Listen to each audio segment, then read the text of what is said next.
নবী জবাব দেন, ফাতেমা রে, আমার উম্মত ফালাইয়া কেমনে যাবো রে, আমি ছটপট করি কান্দি।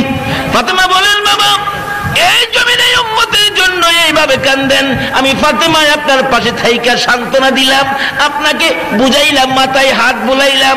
হাসরের জমিনে যখন আপনি নবী উম্মতের জন্য পাগল পাগল হয়ে যাবেন, আমি ফাতেমা আপনাকে সান্ত্বনা দেওয়ার জন্য আপনি নবীর কই গেলে পাবো গো, যদি কন্যা সুবহানাল্লাহ।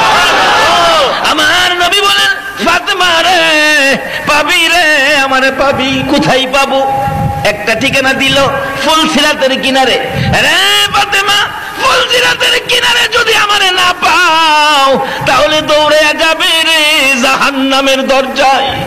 জাহান্নামের দরজায় যদি আমারে না পাও, যাবি রে মিজানের পাল্লার কাছে।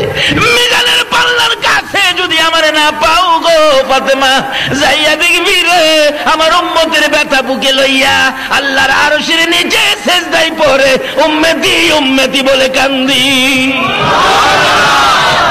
নবী পাগল পাগল হয়ে হাসরের জমিনে ঘুরতে থাকবেন শুধুমাত্র আপনার আমার জন্য।